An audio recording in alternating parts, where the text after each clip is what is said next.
Hola, ¿cómo están? Bienvenidos a la clase 11 del curso Diseño de Espacio Público.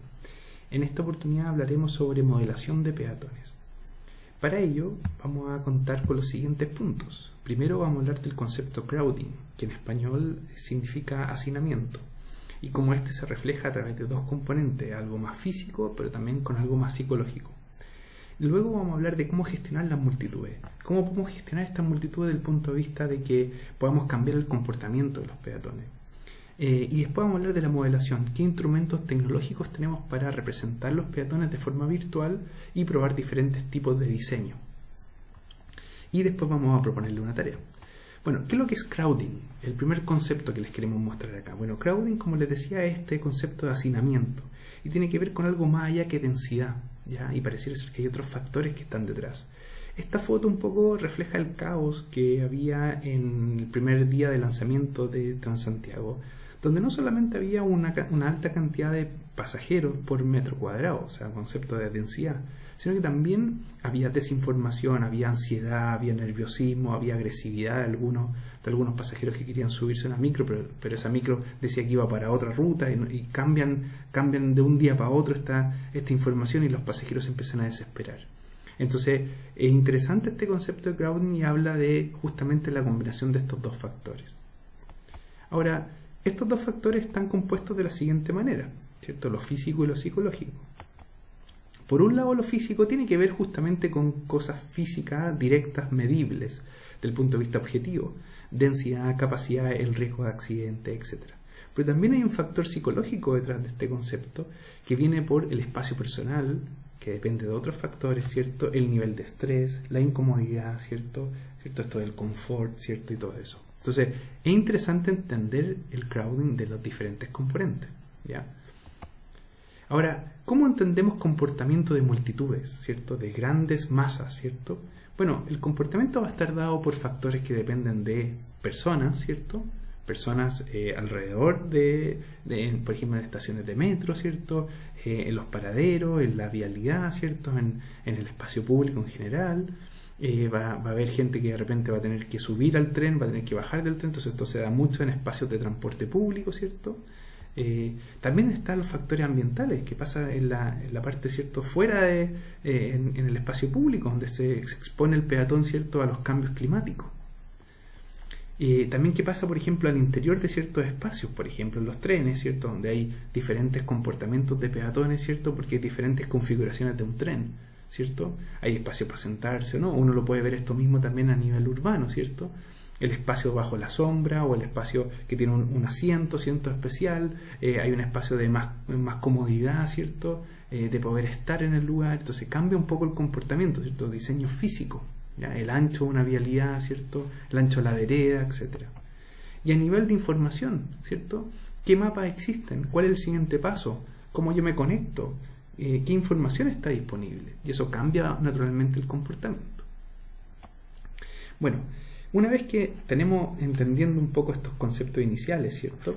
Uno tiene que avanzar en cómo gestionar las multitudes, algo que se da mucho en transporte público, pero también se puede expandir a zonas urbanas, ¿cierto?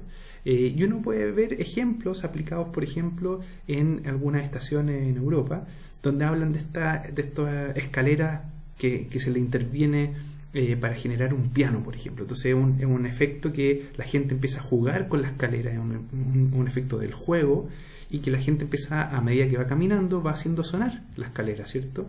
Y entonces empieza a jugar con la escalera, y eso cambia un poco el comportamiento, porque en vez de usar la escalera mecánica, yo quiero jugar, y quiero practicar, y quiero ver cómo funciona esta escalera, ¿cierto? Y entonces al caminar, ¿cierto? Voy generando una melodía, y lo encuentro entretenido, me activo, ¿cierto? Hago más ejercicio, ¿cierto? Y esto demuestra un poco este tipo de ejercicios que, en el caso puntual de este caso, más de un 60% dejó de usar la escalera mecánica y se traslada a la escalera normal, ¿cierto? Entonces pueden ver un poco este video de cómo funciona, ¿cierto? Esta escalera y cómo este tipo de intervenciones hace cambiar un poco el comportamiento de los peatones. Entonces, ¿cómo reducimos este concepto, ¿cierto?, de crowding? ¿Cómo podemos contenerlo, ¿cierto?, disminuirlo? Bueno, y aparece el concepto de gestión de multitudes. ¿Cómo yo puedo gestionar una multitud como decía antes, se usa mucho para estaciones de metro, estadios de fútbol, conciertos, etcétera, donde hay alta aglomeración. En ese sentido es cómo yo administro este espacio para generar un comportamiento. Entonces, para eso genero elementos que pueden gestionar los peatones, moverlos, controlarlos, ¿cierto? Canalizarlos, y eso mejora la infraestructura peatonal, ¿ya? Ahora, hay dos formas claras. Primero, las medidas de regulación, que pueden ser, por ejemplo, la demarcación en andenes, ¿cierto? De ese tipo. O también medidas de control, que yo detengo el paso de los peatones y no dejo que sigan avanzando.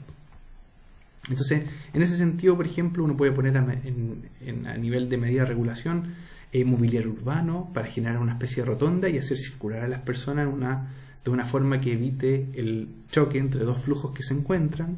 Puedo poner diferentes señalización de puertas de salida, ¿cierto? Y otras son de entrada, entonces puedo generar direcciones de flujo, ¿cierto? O sea, formas de voy regulando el flujo.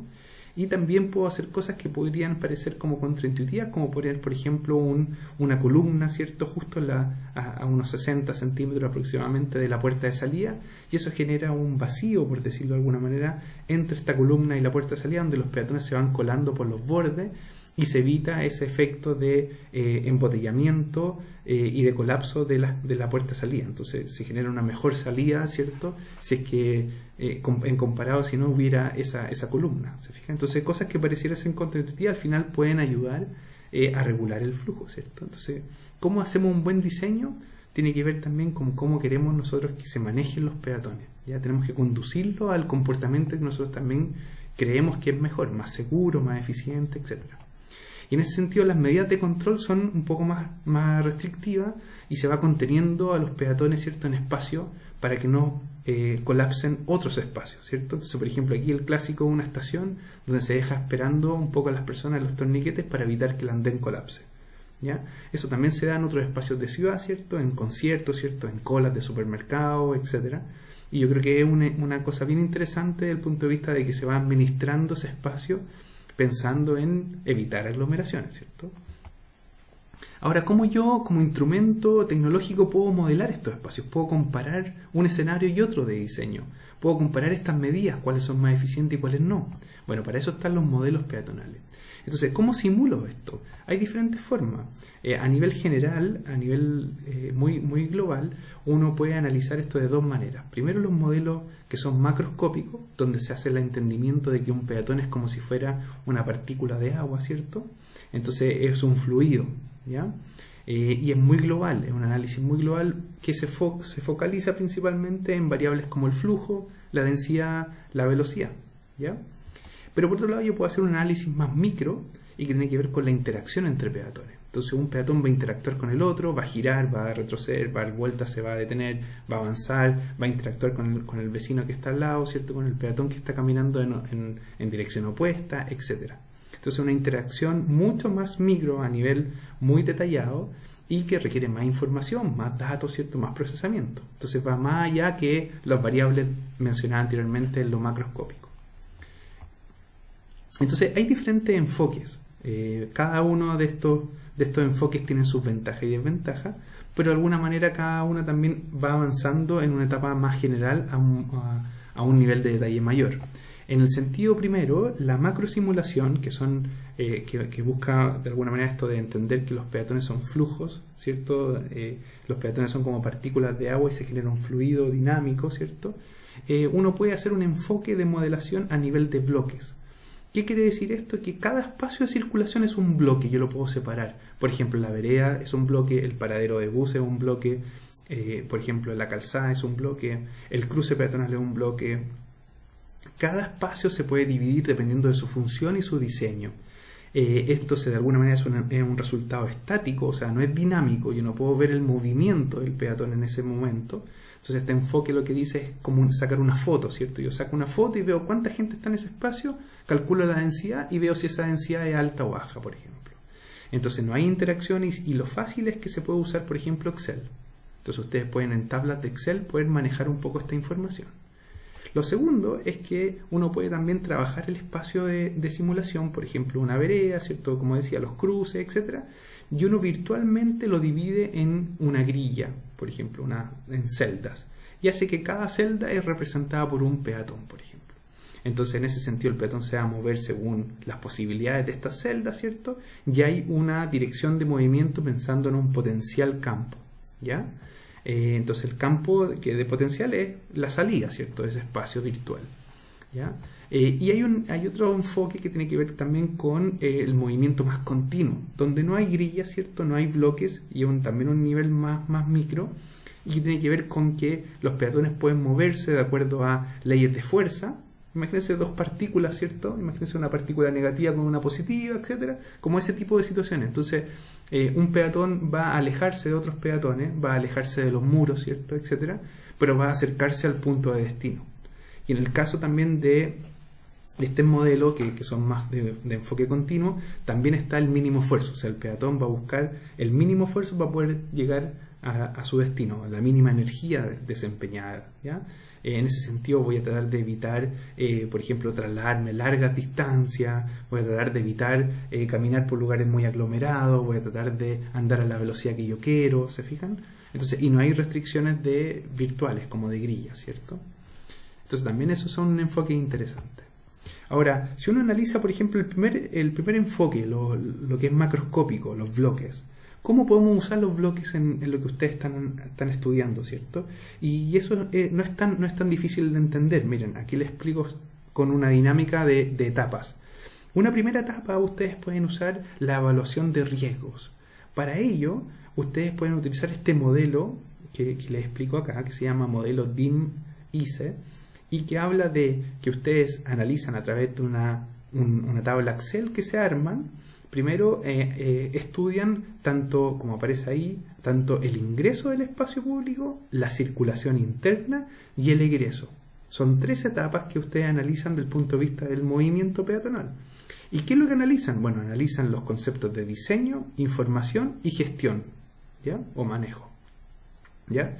Entonces, en diseño, ustedes van a analizar algunos puntos importantes como anchos de vereda, ¿cierto? Todo lo que tenga que ver con diseño mismo, ¿cierto?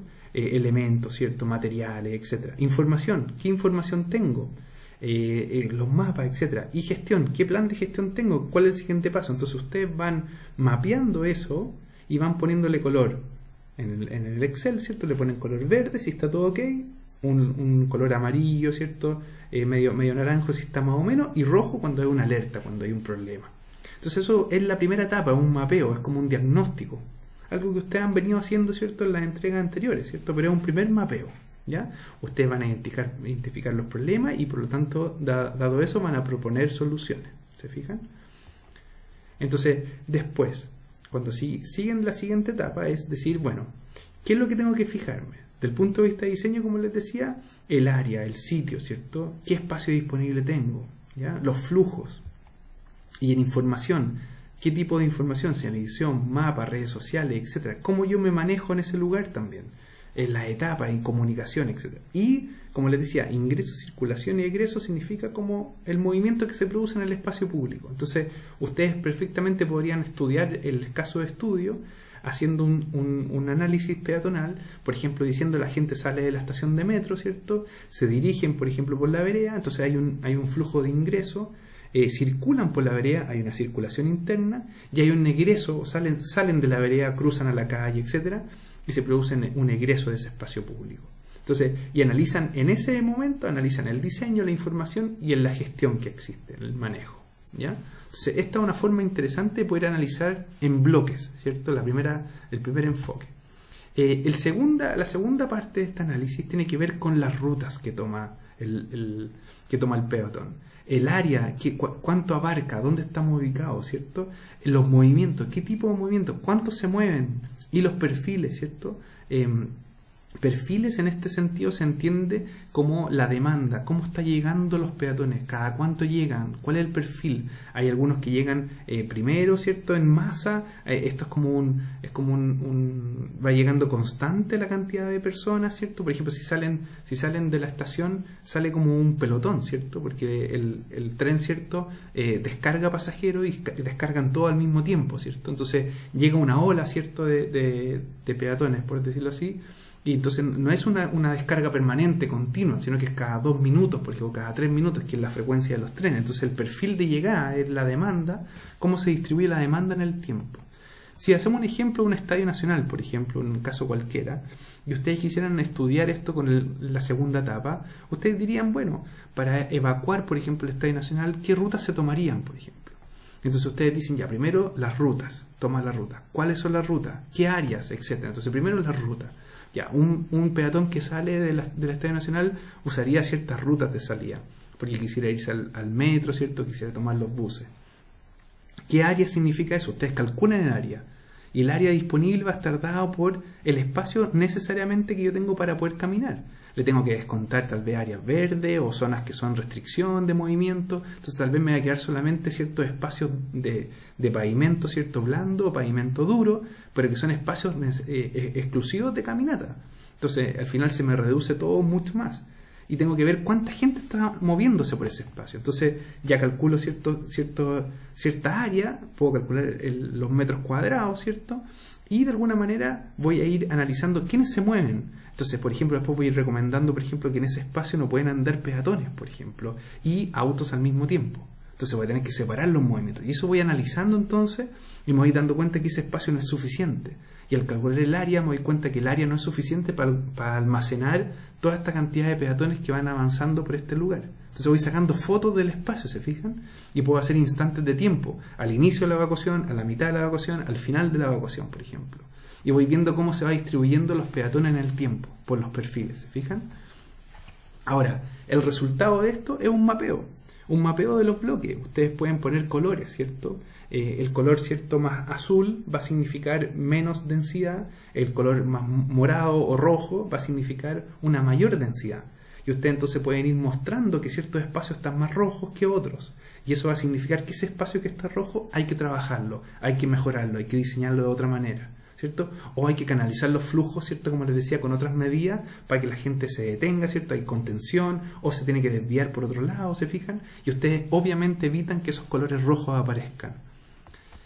Entonces, y eso va a estar dado también por estas variables que yo les hablaba, que son variables generales, el flujo, la densidad, la velocidad, ¿ya? Y que tiene que ver también con alguna clase anterior que yo les hablaba de capacidad de las veredas, por ejemplo. Entonces aquí, si se fijan, en el eje horizontal está la densidad y en el eje vertical está el flujo. Y como les había explicado anteriormente en otra clase, a medida que yo aumento la cantidad de gente por una vereda, por ejemplo, por una evacuación, en un pasillo, por ejemplo, la cantidad de flujo va a aumentar, pero va a llegar un momento que va a llegar a capacidad y luego de eso yo no voy a poder seguir aumentando la cantidad de gente que entra en ese espacio, no puedo seguir avanzando, voy a ir viendo que voy a tener que detenerme, voy a tener que baja el flujo, empieza a disminuir, ¿se fijan? Y hay diferentes estados, ¿cierto? Una primera etapa donde hay bajo riesgo de accidente, que es menos de 2 peatones por metro cuadrado, y hay una etapa de alto riesgo de accidente, que es más de 5. Esto es, si se fijan, considerando, ¿cierto?, una situación de riesgo importante, ¿se fijan? O sea, ustedes tienen que darse cuenta que a nivel de movimiento, ¿cierto?, cuando ustedes están moviéndose, un movimiento, ¿cierto?, de más de 2 pasajeros, o sea, peatones por metro cuadrado, ya empieza a llegar a capacidad, y más de 5 ya estamos en una situación de riesgo completo, ¿se fijan?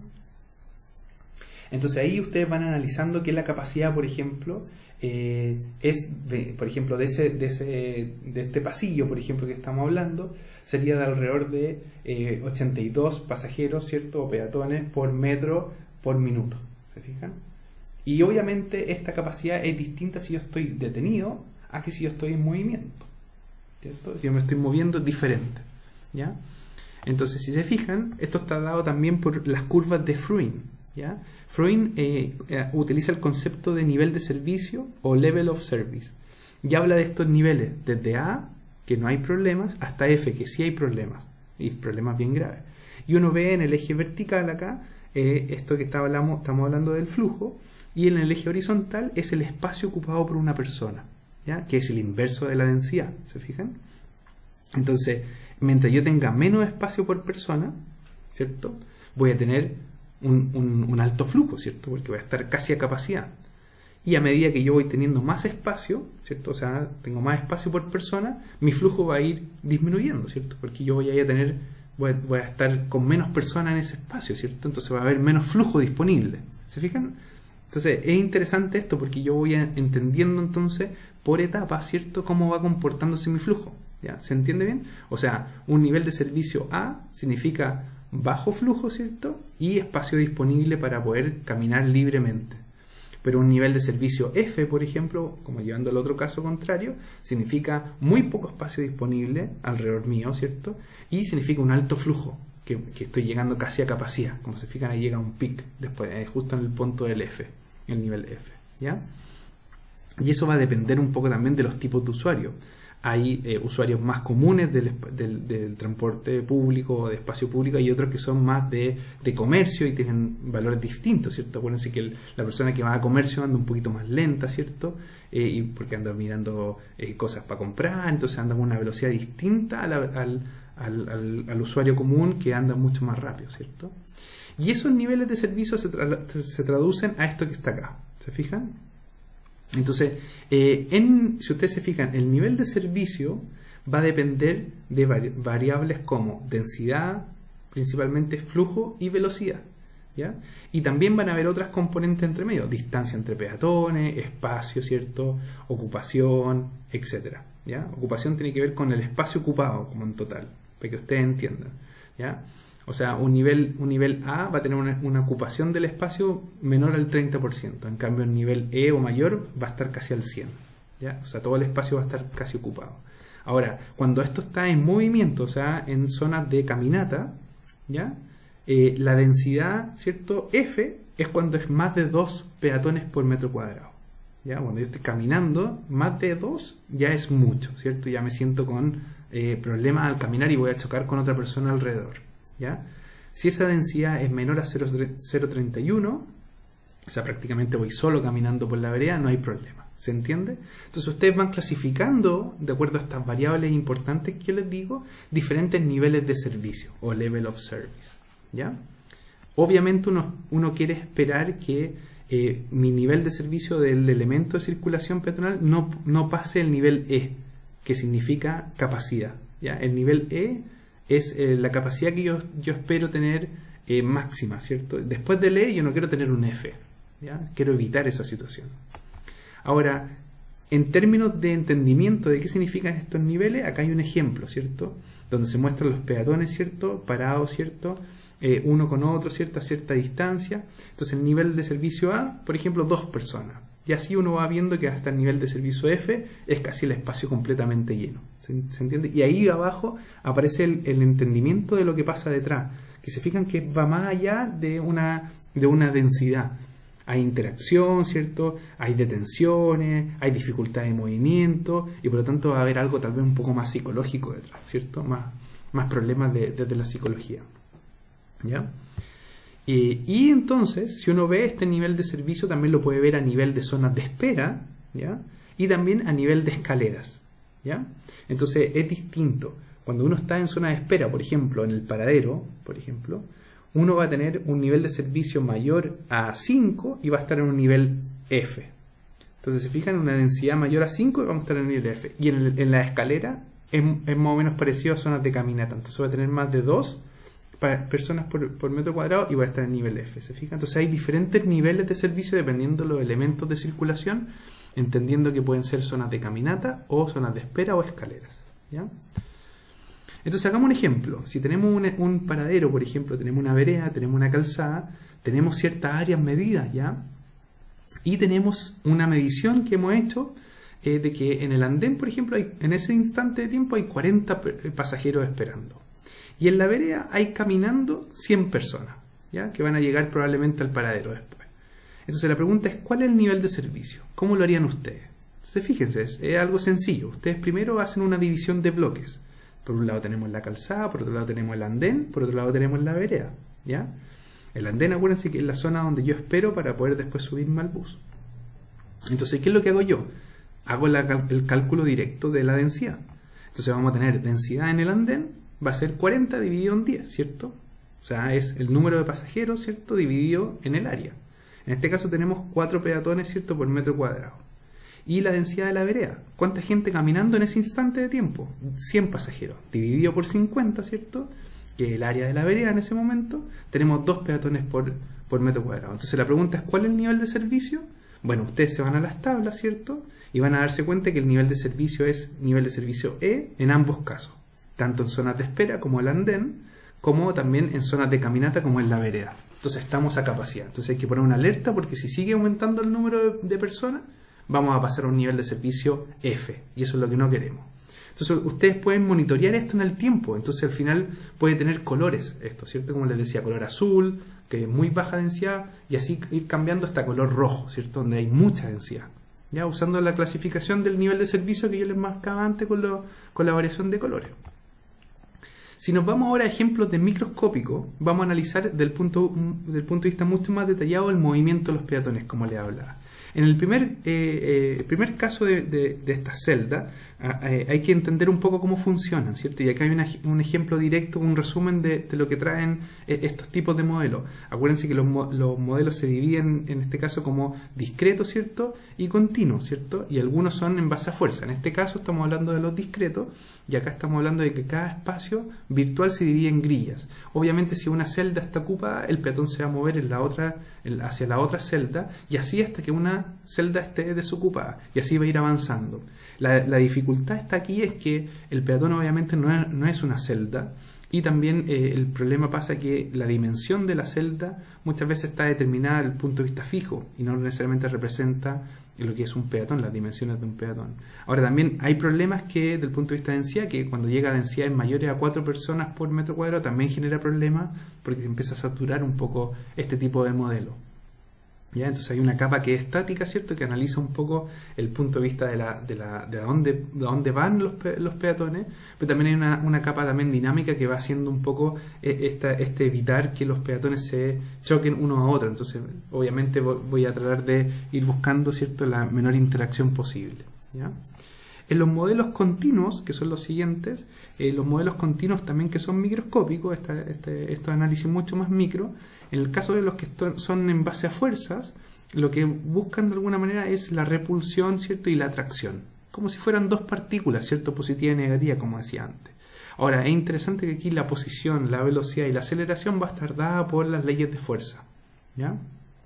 Y hay mucha bibliografía acerca de esto, donde ustedes pueden recoger un poco este análisis. Obviamente, mientras más distancia tengo, ¿cierto?, esa fuerza se va disminuyendo, ¿cierto? Mientras la distancia es menor, ¿cierto?, la fuerza es más fuerte, ¿cierto? Hay una relación de distancia-fuerza, ¿cierto? Entonces, por ejemplo, 2 peatones que están muy cerca, hay una alta fuerza ahí entre ambos. Si los peatones están lejos, la fuerza se ve mucho más reducida. Lo mismo pasa con los muros, etcétera, ¿ya? Ahora, si ese modelo fuera continuo, bueno, para el trayecto, ¿cierto?, buscaría la ruta más corta, ¿cierto?, o la de menor esfuerzo, ¿cierto?, y evitaría el choque con otras personas, ¿se fijan? Entonces buscaría la alternativa, ¿ya? Minimiza un poco este concepto de insatisfacción que está dado por buscar que un peatón ande a la velocidad que desea. Un peatón va a ir a un espacio donde hay menos gente, menos aglomeración, y va a tratar de caminar lo menos posible. En este caso, en este tipo de modelos no hay celdas, no hay fuerza, y de alguna manera el movimiento es continuo, como decía. Ahora, ejemplos de este tipo último de modelo, el ejemplo de Legión, hay un video acá donde ustedes pueden entender un poco cómo funciona, y yo lo que les quiero mostrar a continuación es una simple aplicación del modelo. Entonces esto es bien micro, ¿cierto? Pero lo que se estudió en esta oportunidad fue un análisis a ciertas paradas del Transantiago, y eran paradas nuevas que eran cerradas.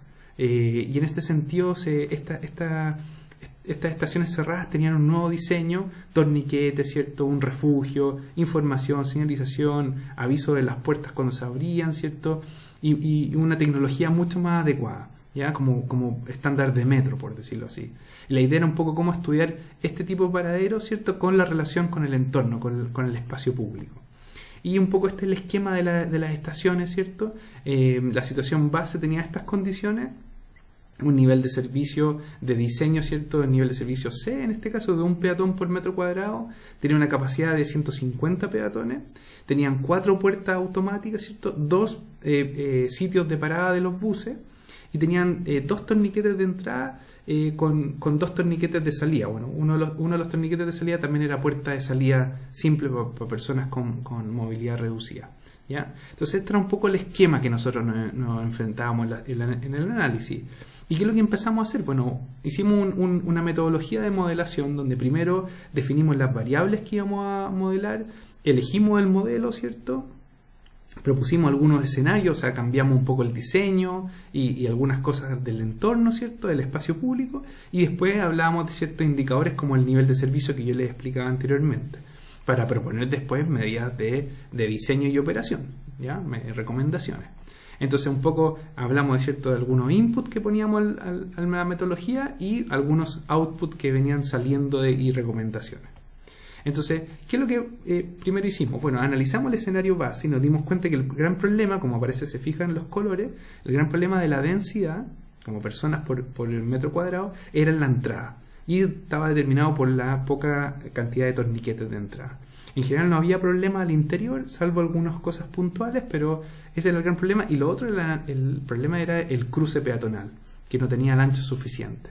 Entonces ustedes se fijan, uno mide densidad, ¿cierto? Y con este indicador puede mostrar con mapas de calor, ¿cierto? Cuál es la densidad en el espacio. Entonces se hizo mejoras, se hizo un ensanche del cruce, se propuso 3 torniquetes en vez de 2, se hizo un pasamano de canalización de flujo, y se puso de alguna manera todo lo que era asiento, ¿cierto? Y basurero en lugares donde no afectara el flujo de peatones. Y efectivamente esto mejoró, ¿cierto? Ciertas condiciones, ¿ya? Ahora, igual en la entrada estábamos teniendo problemas, pero al menos se redujo un poco la densidad, como aparece ahí en los números, ¿cierto? Y después entonces lo que se hizo, bueno, dado eso, ¿qué pasaría si uno puede poner otros escenarios? ¿Qué pasaría si en vez de tener 2 sitios para buses de espera, teníamos solo uno? Y íbamos a ver qué pasaba. Y efectivamente ahora empezaba a aparecer problemas en la puerta de salida, por ejemplo, donde se aglomeraba mucha gente, ¿cierto? Y seguía habiendo problemas también ahora a nivel de la entrada, ¿cierto? Pero el andén empezaba a subir, ¿cierto?, de densidad, ¿ya? Entonces ahí empezaba un aumento, ¿cierto? Por ejemplo, del andén, un 42% de densidad mayor. Entonces aparecía otro nivel de servicio mayor, ¿ya? Antes estaba principalmente de color celeste, ¿cierto? Y ahora empezaba a aparecer más verde o amarillo. Y propusimos otro diseño que tenía que ver con un mejoramiento del tema para adelantar los buses, ¿cierto? Donde los buses quedan en estos paraderos de dientes de sierra, donde se mejora también el espacio urbano, ¿cierto? Alrededor, pues generaba una geometría diferente. Efectivamente esto mejoraba un poquito ya el punto de salida, pero el cruce se generaba un poco también de complicaciones, y también se daba que esto generaba una necesidad de espacio mucho mayor. O sea, necesitábamos más espacio disponible porque esto tenía una longitud mayor, este tipo de parada. Y por último vimos a nivel urbano, vimos la distancia desde este paradero, ¿cierto?, a la estación de metro. Y esa distancia la medimos por un lado en el eje horizontal, ¿cierto? Una distancia desde 0 hasta 100 metros más o menos. Y propusimos de alguna manera esta variable de insatisfacción que te entrega el modelo y que busca minimizar, como les decíamos, el esfuerzo. Entonces nos dimos cuenta que mientras muy cerca el paradero estaba del metro, eso generaba una alta insatisfacción, y se daba principalmente porque había mucha aglomeración en el lugar. Claro, porque había mucha gente saliendo de la estación y yéndose al tiro a un paradero, y no había espacio suficiente para que se distribuyera el flujo. Entonces, en ese sentido nos dimos cuenta que a medida que nos íbamos alejando un poquito, iba a ir bajando esta insatisfacción hasta llegar a un punto más o menos que esto se estabilizaba, y uno podía decir, bueno, a este punto de alguna manera podría ser interesante que no quede tan lejos, pero que generara una insatisfacción lo más baja posible. Y llegábamos a una propuesta de 30 metros. O sea, un paradero no debería estar más allá de 30 metros desde una estación de metro, por ejemplo, para lograr una insatisfacción lo menos posible. Y probamos diferentes anchos de vereda. Se fijan, de 2 metros hasta 7. Entonces, obviamente, mientras más ancho es la vereda, menor insatisfacción se tenía, pero también es importante la distancia. Ahora, propuestas, a partir de eso uno puede recomendar todo lo que está aquí, ¿cierto? Diseño, operación, anchos, ¿cierto? Configuración, número de torniquete, configuración de la salida, en fin, distancia, ¿cierto? Etcétera, ¿ya? Y como conclusiones, una conclusión que uno podría establecer a nivel de lo que hemos hablado hoy día, tiene que ver con lo siguiente. Primero, hay que entender obviamente que el tráfico peatonal se modela distinto a los vehículos. La gestión de multitudes efectivamente puede lograr reducir la densidad, ¿cierto? Y mejorar de alguna manera el nivel de servicio. Los peatones también se pueden modelar y eso ahorra los costos de operación, porque si se hubiese hecho una buena modelación de los peatones antes de Transantiago se podrían haber ahorrado muchos problemas, ¿cierto? Entonces, el desafío importante va a ser que los modelos y el espacio público, cómo poder hacer ese link, ¿cierto? Y tiene que ver con calibrar estos modelos y representarlos en multitudes para diferentes condiciones. ¿Ya? Un modelo es una representación, pero hay que ver también lo que pasa en la práctica, ¿cierto? Y ver cómo se puede calibrar el modelo para que represente lo mejor posible lo que sucede en la realidad, para diferentes tipos de peatones, etcétera. Hay mucha bibliografía que ustedes pueden revisar y yo feliz se las comparto y tiene que ver un poco con mi investigación que yo hago en la universidad. Y finalmente, como para cerrar esta clase, queremos proponerle una tarea y la tarea consiste en lo siguiente, que cada alumno por su cuenta de forma individual mida el nivel de servicio que tiene el caso de estudio y proponga mejoras, ¿cierto? Y de esa manera evalúe de nuevo el nivel de servicio con esas mejoras. Justifique su elección y de alguna manera esto lo plasme en el documento, ¿cierto? Que lo puede enviar después al sistema Canvas. No es necesario visitar el lugar, como decíamos, y lo ideal es que la propuesta quede dentro del tramo del grupo, ¿ya? Evaluar, vamos a hablar como lo hemos hecho siempre, un poco adquirir nuevas competencias, cómo ustedes manejan los conceptos, cómo ustedes manejan las definiciones que le hemos explicado en esta clase y por otro lado también cómo ustedes toman riesgos, ¿cierto? Qué cosas innovadoras van a proponer, cómo miden este nivel de servicio y cómo lo van a usar. Acuérdense que el nivel de servicio lo pueden hacer desde el primer momento como un análisis más macro, ¿cierto? Ya que va a ser difícil usar la microsimulación por el software que no tienen disponible, pero es una buena instancia, ¿cierto? Ustedes pueden usarlo. Hay otros software que están disponibles tal vez online, pero también podrían darle una vuelta a eso también. Así que esa sería la clase de hoy. Le agradezco mucho y nos vemos en una siguiente.